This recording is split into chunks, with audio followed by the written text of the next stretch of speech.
Welcome, everyone, coaches and everybody out there. Thank you for tuning in to another episode of the Rising Coaches Podcast. Alan Major, Doug Caputo here today. On the podcast, we are joined today to be able to chat with the assistant coach, BC, Boston College. You can see it behind him, Coach Corey McCrae. Coach McCrae, welcome to the podcast. What's going on? Thanks, man. I appreciate it. Thanks for having me this morning. Not much going on. Actually, a lot going on. Guys just started school and campus is buzzing, and we've hit the ground running. So it's a lot going on. But I appreciate you guys having me. You know, I'm extremely humbled and grateful for this opportunity. Yeah, of course. No, we're excited to be able to just get an opportunity with you now. For reference, you know, the season's going to be, well, I guess, relatively right around the corner. So things are really picking up for you now. So to be able to get you when you're busy, we appreciate that. But happy to just be able to chop it up, talk some hoops. Absolutely, man. I'm excited. I'm ready. Let's do it. All right. So I love the excitement. I guess the first thing to kind of dive into, especially for you, what we like to always do is just kind of look back under the scope, look at the career, what you've done so far, and obviously what we anticipate to just come in the future. But you spent years coaching at the grassroots level. I think that is a huge thing, especially for people who are going to be listening. Grassroots, AAU levels, Dematha Catholic. What was that transition like going from that AAU, that high school ranks, to then coaching your first position in college? And ultimately, how did that kind of spiral up? It's unbelievable. I'm extremely grateful. I'm extremely fortunate. I'm one of the lucky ones, man. I really am. I played at Dematha Catholic High School for Morgan Wooten. I graduated in 2002. And then after that, I went and played for Derek Wittenberg, another Dematha guy, at Wagner College. And then I graduated with Derek at Fordham. So in 2006, I came back and started coaching a 7th grade basketball team, a middle school team. I just wanted to coach. I had a contract overseas. It fell through. I probably wasn't good enough. And it fell through. So I started coaching the 7th grade, 8th grade middle school team. And then Mike Jones, who's the current head coach at Old Dominion, was actually an assistant coach while I was at Dematha. He was the head coach at Dematha after Morgan left. So in 2008, he said, "Hey man, you know, why don't you come back home and be, you know, come back home." So I went there, absolutely loved it. I coached there from 2008 to 2016. And Martin Inglesby, who was the GA at Wagner my freshman year, after we went to the NCAA tournament, he went back to Notre Dame and started coaching. And in 2016, he got the job at Delaware and hired a high school assistant coach. Like, that doesn't happen. But he hired me. He always said, "Hey man, I like how you kind of doing things. You know, in high school and AAU, if I ever get a job, I'll hire you." And Alan, you know how this thing works. People say, "Hey, I'm gonna hire you, I'm gonna hire you, I'm gonna hire you," and it never happens, right? Yeah, till they don't. Yeah, right. Exactly. Into the opportunity where they get a job, and then they say, "Hey man, yeah, you know, you're on my short list," or, "Hey, as soon as this guy moves, I'm going to move you." But Martin did that.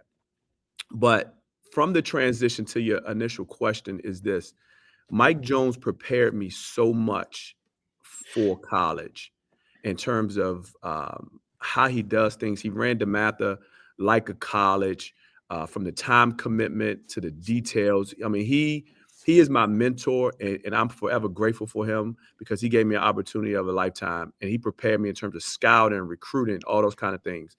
And with that, I still wasn't ready for college when I got there. I had so much to learn.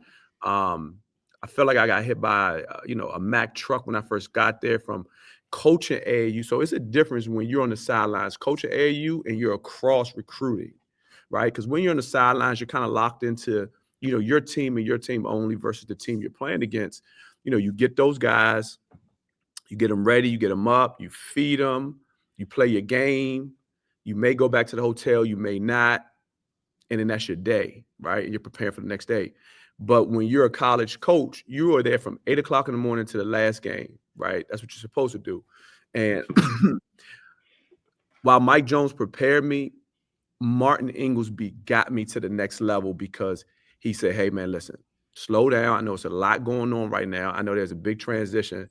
Just take one day at a time. Don't worry about what's happening tomorrow. Don't worry about what happened. Just focus on the 24 hours that you got." So those two guys prepared me and helped me. Mike, in terms of, making sure I was ready for that level professionally, how you groomed yourself, how you talk, how you act on the road, how you travel. Um, and Martin, once I got there, he was great for me. So the transition, while it was smooth because of the two men that took me under their wings, it was still hard because I still didn't, know what college was like. You know what's great about that though, Corey, is this, and I hope people listening really pull away from what you just said. Two things. One, even though Dematha, that's as close to college basketball as you can get. So Yeah. even though you weren't a full-time, maybe college basketball coach at that time, that was a college basketball internship for you for 8 years. Yeah. So you were still getting your feet wet and cutting your teeth even more than you realized, because Dematha is a machine, Yeah. So you were in college basketball before you got to that level, just because that was your internship. You had an 8-year internship. Yeah.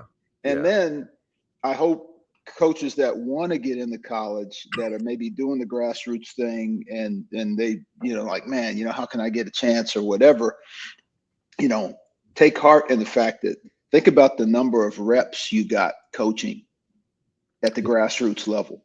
Yeah. So you had unbelievable reps, obviously with Dematha, but then at the grassroots level, you get, it's 65 games in a summer. Yeah. With your team. Yeah. So you got a ton of reps at the grassroots level. Then you got the internship with Dematha. That's unbelievable preparation. When, even though Delaware, you were drinking out of a fire hose when you got there, but man, that's two great stepping stones, man, of preparation that that really probably helped you get ready more than you realize. It did, and I'm so glad you said that, because I never even thought of it like that. I just thought of it, hey, it's just the work, right? Because that's what it is. You kind of run your race. You put your head down. You don't think about it, and you just put one foot in front of the other, and you just grind. And one thing I've learned, and I'm learning this: everybody has their own different grind. Some guys coming in from the GA route, and they grind their way up, which is a lane and an avenue of its own. And that's a grind too. And guys that come from the grassroots level, we do pickup at home. We do drop off. We wash the clothes. We wash the jerseys. We max out credit cards so kids can be able to have an experience. We put our families in a situation where, jokingly, but my wife was like, hey, something's got to give here at some point, because it's the time commitment. So one thing I'm learning is everybody has their route, and it's okay which route you go. One is not better or worse than the other. That's just your lane to get to ultimately, where you want to be. And mine was the grassroots, man. Mine was the talking about getting it out the mud. That was the mud for me. That was the mud. And I've just learned that having great people around you, and God has blessed me with some unbelievable people who have helped me to get here. And I'm not even close to, where I want to be or who I am, but the people that have helped me get to this point, I'm forever grateful for them, because you cannot do this thing alone. If you think you're good enough, you've lost already. Because I'm not.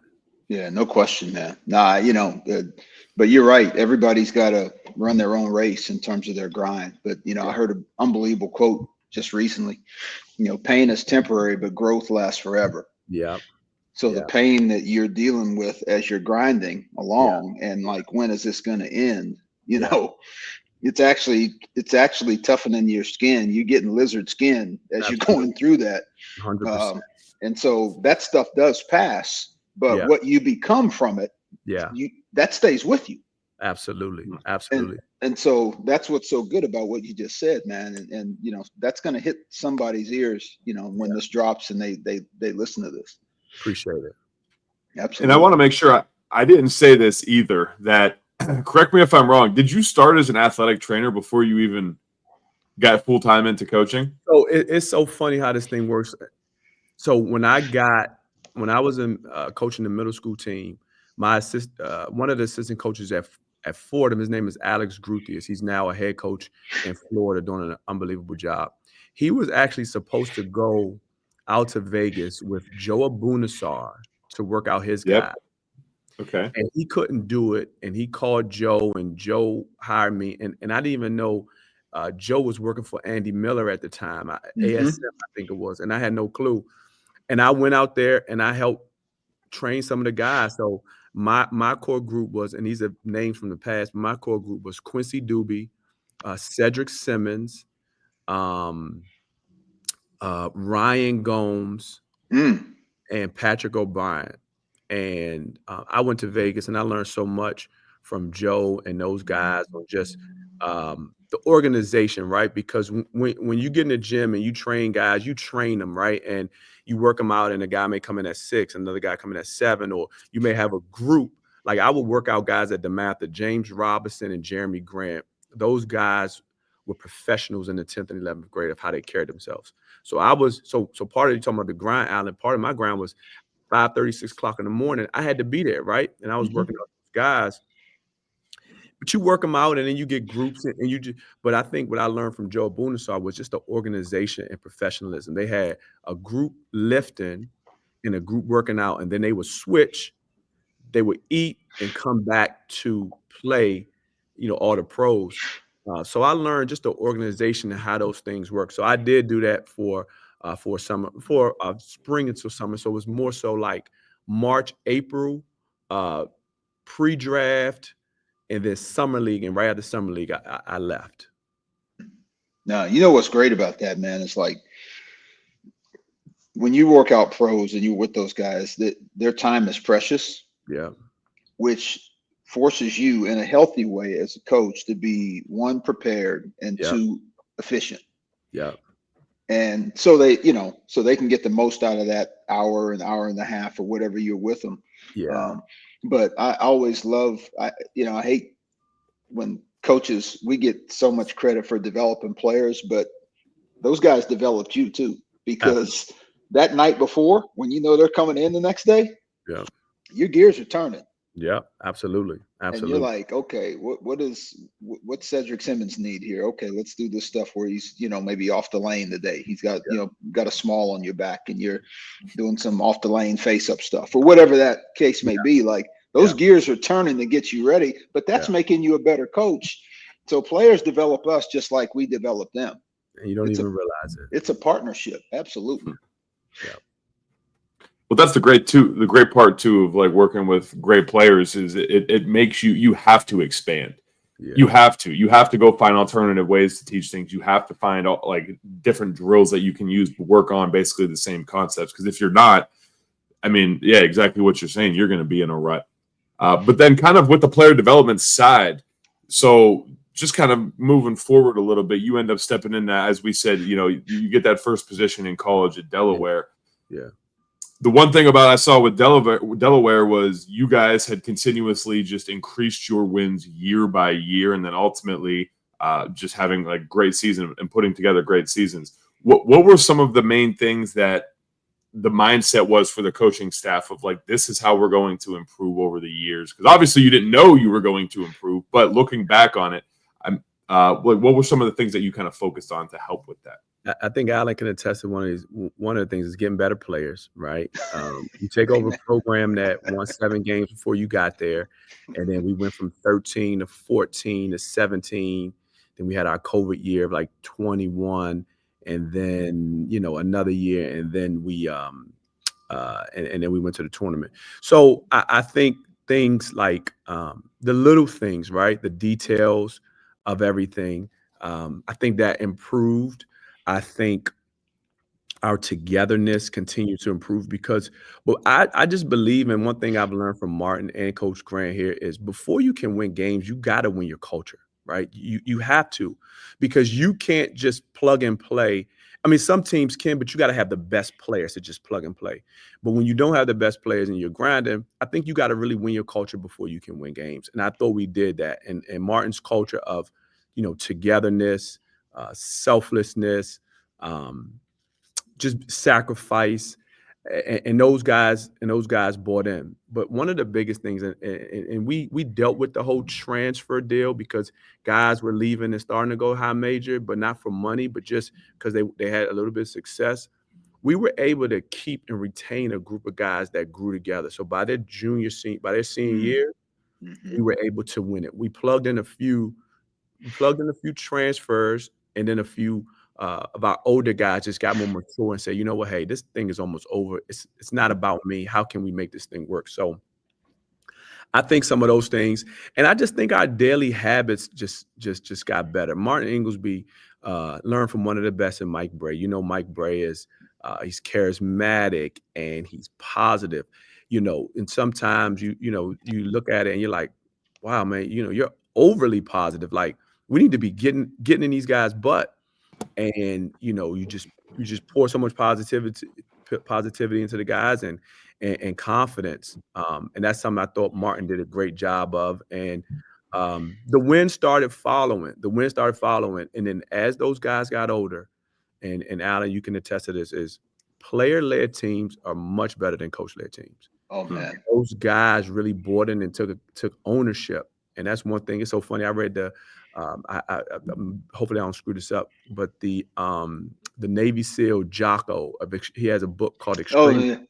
Jocko Willing, Extreme Ownership. Extreme Ownership.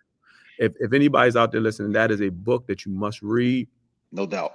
And our guys took ownership of our program, and we kind of just not set back, but we kind of said, hey man, if this thing is going to happen, it's going to happen with you guys and the way you do it. So that player-led team and those guys just gelling and staying together was very important for us. And it's harder now at the mid-major level because, guys have 1 or 2 good seasons and they're out. We were just fortunate to be able to keep our guys. And COVID actually helped because those guys got a 5th year and they were able to play.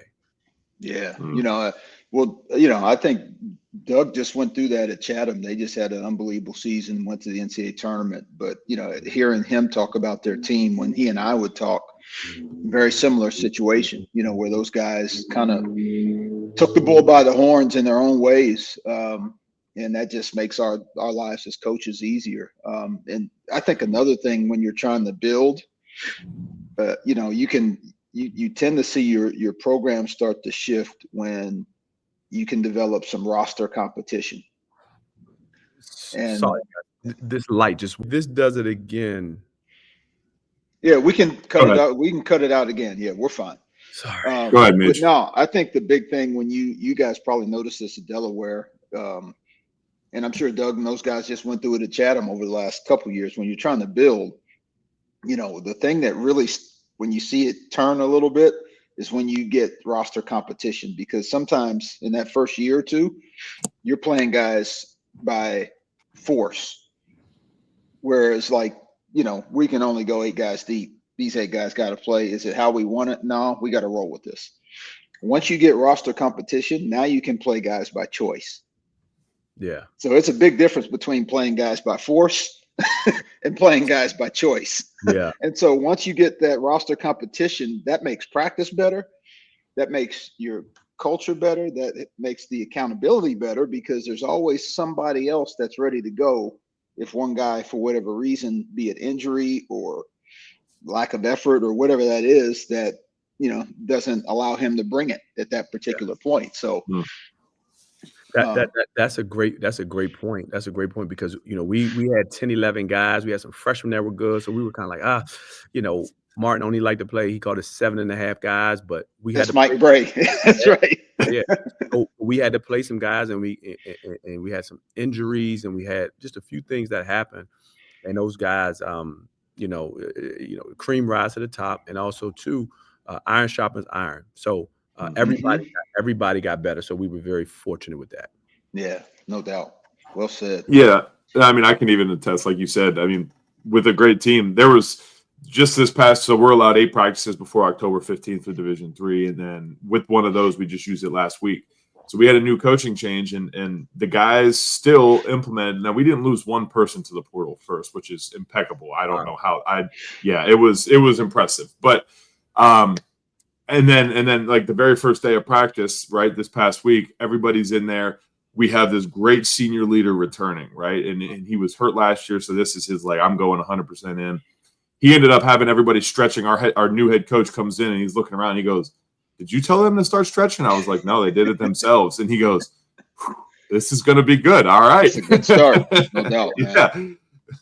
No So doubt. I mean, but the senior leadership is 100% a testament to like all the successes, and I mean it's evident when it's there. It truly is evident, and it makes your job so much easier. Oh Absolutely, man, because those guys feel the pressure. oh man, Yeah, no doubt. yeah, and they just want to be there. You know, they just want to be there and be able to continue to grow together. Yeah. But like kind of on that, just you said some of just like culture is like the biggest thing to be able to start. Like, what are some things that maybe you guys have implemented to help grow that culture? Was there any habits? Was there any? I mean, you even said like your daily habits kind of grew on a day-to-day basis. Like, what were some of those things that you guys looked to? So I think to start out, I think that one of the biggest things was some of the guys we recruited, they were gym rats. And when you're gym rats, it becomes contagious. So when you got guys in there at 6 a.m. And those guys are getting better, the guys that may not be 6 a.m. guys or workout guys, or they only think that they should be working out when practice starts, those guys were in the gym more and more and more because they saw the results. So now you have a culture of work. And when you have a culture of work, you have a culture of competition. And we have a culture of competition. Now you're able to grow. And I think that's like the foundation of baseline. It's almost like building a house. You can't start with the frame and electrical and HVAC. You got to start with your foundation. And I think that's where it started. And we were able to build the house from there. I think our attitudes changed. I think our attitudes got better as we went along. Again, when you're first taking over a program, it's hard, right? It's hard. It's sleepless nights. It's just tough. But the guys' attitude started changing, and I think guys started understanding who Martin was. Like, he's not going to MF you every day, right? And there's nothing wrong with those kind of coaches. Everybody has this style. I just think it's 1,000 ways to skin a cat. He was just going to pour positivity into you, and guys started believing that they were not better than what they were, but he gave confidence to guys because at the end of the day, especially nowadays with NIL and social media, these guys are very insecure. They're scared, and they're in a situation where they're getting paid this money and they're like, oh, wow. I'm talking about right now. They're scared. So it was the same thing years ago when we were at Delaware. Just take out the money part, but the pressure of social media, all those kind of things. So, they already, it's already, you're down 5 to 10 points when you go into a game. If your mindset is like, am I really good enough? Do I belong here? And I thought he did a great job of letting guys know they belong there. And it kind of translated to, Martin is more of an offensive guy, but it kind of translated to making shots. Like, guys started feeling good about themselves and walking around with not an arrogance, but just a confidence like, hey, I belong here. So I think the little whispers that he did, made those guys really believe. And him having also too, him going to back-to-back Elite Eights at Notre Dame, it stamped him and gave him some validity as well. Yeah, no doubt, man. That's it's funny when you have guys that love to play and just love to hoop. They love to be in the gym. It's really hard to ask guys. I always like to say that when guys love the game, it's hard to ask them to do too much. Wow, that's good, Alan. Because you can't. What's that? I said I'm gonna jot that down. That's a good nugget. Oh no, but it's funny just because they eliminate a lot of things in the equation that maybe we have to worry about as coaches. Let's take guys that don't love the game. God bless them. Still, they may be very talented, but maybe they just don't love it. There's more of a tendency for guys to get distracted because they don't quite know what they don't have that love for it. Whereas if guys love it, God forbid that they do something that's going to take away what they love to do. So typically those guys are going to handle their business academically. They're going to understand being on time. They're going to do things the right way. They're going to carry themselves the right way on campus because I'm not letting anything get in the way of my love here. Absolutely. And so you don't really have to talk about those things a whole lot because their love kind of carries them throughout the day, with all the other stuff. Cause they know like, man, this is a 3-hour vacation when I get to the gym. But Alex, that's how those guys feel. To that point, I'm so glad you said they have a why. Like, why 100%, am I? 100%. And the guys that don't really love it, it's not, they don't have a why. It's why. I mean, they have a why, but their why is, well, why do I have to do this? Why am I doing this? Why am I doing that? The other why is, I am doing this because of X, Y, and Z. There you go. So it's both people, both spectrums are wise, but their whys are different, if that makes sense. Yeah, for sure. Completely. Because the guys that love the game, their why is like the acronym. I like to use the WHY. What hypes you? Yep. Oh, that's good. WHY. And so the guys that love the game, it's clear, like you just said, man. Like there's never any doubt. But you're right. If the guys that don't quite have that, again, they could be very talented. Maybe they play because they're good. Maybe they play because they're tall. Maybe they play because Uncle Johnny, played and my dad played. So, I kind of want to play too because my family did it. And that's okay too. But if you want to change your program, you go get some dudes that love to hoop. Yeah. And what's going to happen, like you just said, that changes your gym, that changes your locker room, that changes practice, that changes everything to me. And then again, it puts a healthy pressure on each other to be competitors because again, if you're a returning guy that maybe kind of put your time in, and then here comes either a freshman or a transfer that's getting in work, either pre-practice, post, 10 o'clock at night with a manager. It's like, oh man, like this dude means it. Yep. I just thought about it. One player's why is a question, the other player's why is a statement. Yes. There you go. Yes. Well, and this makes me immediately think of the Kobe Bryant story. I'm sure we all have heard of it or watched the documentary when with the Olympics, where everybody was going out partying the night before, and then he was in the gym, and then LeBron, D Wade, they're all like, all right, well, let's follow this guy, and everybody slowly started trickling into the weight room, and next thing you know, they got a full team workout going bright and early in the morning. And everybody's that stopped going partying like that. It just sets the standard. They were getting in from the club, getting on the elevator, and Kobe got off the elevator. Yeah. Yep. Like, and they're like, wait a minute, man, it's 5:30. Where are you going? Yeah. And all of a sudden, that was the Redeem team. That whole thing changed, man. I mean, they saw this guy's habits. Watch that Redeem team documentary. It's on Netflix. Yep. Unbelievable. Yep. But that's what you're right, Dougie. I mean, that's what shifted that team. And then they go play Spain in the championship round in the gold medal game. And he tells them in the huddle, like, hey, fellas, I'm running through Pau Gasol on the first pick and roll he set. So I'm just letting y'all know we're going to hit first tonight. And Pau knew it too. He lays him out. And Powell's like, damn, man, we're teammates. And Kobe's like, today we're not teammates. We're not, it's USA versus Spain. We're not teammates today. And he literally ran through him and took a foul to send a message in the gold medal game. And the rest is history. But God rest his soul, man. We miss that dude. No doubt. No doubt. Man, hard to talk about. You mentioned before the academics, and that's one thing that I wanted to make sure to ask too, because you look over some of the academic support, correct? Yes, I do.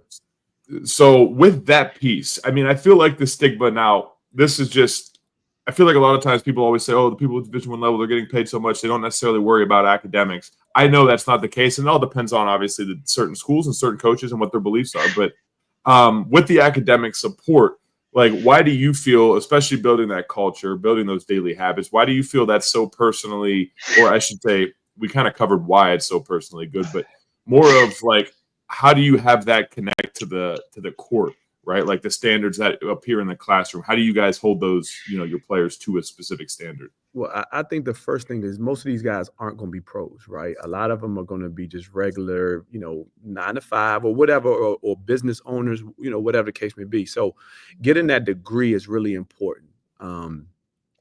I think getting a degree is just the cost of admission to get in to life, right? In those areas, unless you've come from a ton of money and you have a whole bunch of stuff just going on for you without you working for it, which is fine. It's just, but most of these guys are not going to be pros. So academically, it was important to me is because I came from the grassroots side, right? So when you come from the grassroots side, you look at it probably from a different lens. These guys, they after it's all over, they're gonna have to, be fathers and be husbands and go get a job and go, talk to people. Part of the academics is, you doing your work, but going to your teacher, hey, Mr. Smith, how are you doing? I'm Corey McCrae. Nice to meet you. Your class is very important to me. I'm gonna do everything I can to make sure that I'm successful in your class. It's the same thing when you go pitch your business to an investor. Hey, Mr. Smith, how you doing? This is my idea. This is our concept. This is what I love to do. I would love to get you involved. So all that kind of stuff translates, and the guys don't understand it now because everybody thinks they're a pro, but we see ahead of them. So I think that's why it's important. And I do think that the guys that kind of focus on the academics and, in the little details of it, I think that does translate. And you have some guys who are just all the way gym rats, and I get that part of it too. But that's probably 1 or 2%. And at Delaware, while those guys are very good, that they're not the guys that's like the Michael Beasley that's going to be in school for 7 to 8 months and get drafted, right? That's what it is. So, and I probably have more of a love for that part of it because I came from the side, man. I came from the rough side of it, and you got to wake up, right? You get back at 2, 3 o'clock in the morning from a road game. Yeah, you got to get up and go to that 8 o'clock, 9 o'clock class because what's going to happen is one day your daughter and your son is going to be relying on you to get your butt up, go to work, and call out because you got to pay that mortgage, you got to pay that tuition, you got to put food on the table. So I think it translates and it goes hand in hand. Yeah, man, that's so good. I had a mentor tell me one time, and I've never forgotten these two things he told me, and I actually used it in recruiting pitches with families. But I was in grad school, and he was a football coach at the same school, and I was going through grad school. And he said, just, hey, while you're going through this, don't just get your degree, get an education. Yes. So continue to find things that are going to inspire you. Don't just like treat a degree like a means to an end. So, but then he said, at the same token, you may not always use the degree that you study for, but the discipline you use to finish it, you'll use that discipline for the rest of your life. That's big time. That's big time. And so I've never forgotten that, because I was literally, I'd gone 2 years in grad school, I had one more year, and there was like a restricted earnings position open. I'm dating myself here saying restricted earnings, but there was a restricted earnings position open, and I was thinking about going for it, but I was going to be cutting my master's short. And we went to lunch one day, and I still remember we're standing on this little parking ramp outside of a Division III Cal Lutheran basketball office. And he goes, Alan, he goes, you should go ahead and knock your master's out, get it done. He said, you may not use your degree all the time, but the discipline you use to finish it, you'll use that for the rest of your life. And so I've never forgotten it, man. That's important because even just as you're saying it, I'm listening to you, just being on time, right? That can put you at the front of the line. You just if you got to be somewhere at 9 and you get there at 8:45 and the people are like, oh wow, I didn't know you were going to be there this early and you're prepared. Like that stuff is important. That stuff is really important. Even if you become a pro and you play 20 years, you graduate from college, you leave college at 21 and you're 41, you still got to do some things in life that, right. You got to take care of yourself. And you got to take care of your family. So that's why I think the academic part is important because the majority of these guys won't go pro. Well, I think coaches, we can all do a better job of reminding players, listen, fellas and ladies, business is like hiring athletes now. They know you guys have had to manage 2 lives or 2 jobs, in a sense, being a student athlete. Like athletes are high on the list on a lot of hiring priorities. So if you just take care of your stuff, like it's going to put you all in a hiring pool you have a chance to separate yourself from the jump just because of what you've managed in this 4 or 5 year period in college. Absolutely. No doubt. Absolutely. Absolutely. Yeah, no, especially. I mean, even the showing up 15 minutes early, like you have a job interview and you show up right on time. I mean, that doesn't look good, right? You got to be at least 15 minutes early. And just little things like that, like those little habits that you instill ultimately grow into the person you are and then become the bigger picture later on. And you can still see those habits later on as you get older, you know? Yeah. But the one thing I wanted to, and before we wrap it up, is just really AAU, grassroots, high school. I kind of want to tie it all into one big thing here is just all the levels you have been at, mid-major, now being at the ACC. Like, has there been anything consistent? Now, I know coaching is coaching at the end of the day, right? But just across those 4 platforms, AAU, high school, mid-major, ACC, like, has there been anything that you feel or you see as consistent for people who haven't been in those situations that aspire to be at the ACC or the Division I ranks sometime? Like, is there anything that you see that those AAU, those high school days has transitioned into your days now? I think the biggest thing is, and again, Allie, you know, your job is you got to win games, right? Win, and you know, it's about winning and losing at a certain level. But I think the relationships and pouring into guys, right? And I think Dabo uses quote of serving their hearts and not their talents, right? It is so. I've gone to weddings. I've gone to some of my players' kids' birthday parties. That part is so important, right? Because you get caught up in all the other stuff. But you know, having guys over my house to eat dinner, sitting in my office, hey, how you doing? What's going on? What's going on in your life? How your mom? How your dad? How's your family? And they start just opening up and telling you stuff, right? So I think the consistent thing from, you know, middle school, coaching those guys to coaching the James Robinson, Jeremy Grants, Markel Fultz of the world, you know, sitting down, talking to those guys. And then at Delaware, having the relationship. I think the relationship part is so important. And especially nowadays with the NIL era, it's even more important because they need us more than they know. And I just think it's important. And I think, you know, just if I can give Coach Grant a couple of his flowers, I don't know of any person, any coach that pours more and cares more for their players than Earl Grant. He always talks about, one second. Go ahead. You know, I just want to give Earl Grant his flowers. There's not a coach in the country that cares more for their players than he does. He always talks about it. He has 3 sons, and he's going to treat these guys like his kids, and he pours in. So I just think the relationship part, you're trying to figure out how to be as transformational as you can during the most transactional times that college athletics has ever seen. And I think the biggest thing is just doing what God has put into your heart and being true to that, right? You know, you're always going to be able to get a job. It may be here, maybe there, whatever the case may be, but these kids are in your care for the time that you have them. And you got to do that. Now, love is love. Love isn't just, you know, soft and rubbing you and telling you, hey, you know, this is, you know, just, you know, pampering you. It's tough love and hard love. And I think you got to give both truths to the kids. It's like a sandwich. You got to hit them hard. You got to love them. Then you got to come back and hit them again. So I just think love, tough love, and other kind of love, because they need it, right? They need both. And I think that's something that has been consistent for me over the years. And sometimes they didn't love it in the moment, but they came back, hey, coach, I appreciate it, right? And then some people never learn it, and that's okay too.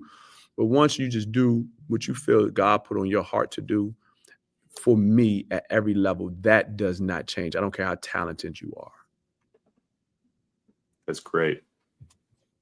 No, that stuff travels now. Like, there's nothing sweeter than a former player, you know, either reaching out with those conversations that go about an hour and a half. I coached Division III in 1995, and a former player, actually, who's from Australia, came to Indy to watch his niece, who plays for the Minnesota Lynx. Wow. came to town a few weeks ago and we got to hang out. I went to the game with him. Hadn't seen him in 20 years. Picked up right where we left off. It was just one of those.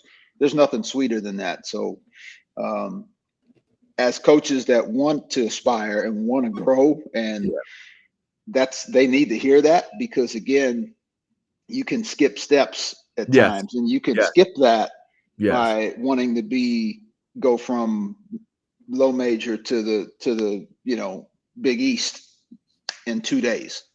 Like everybody wants to get everywhere so fast, but that stuff right there that you just mentioned, that travels. I don't care what level you're at.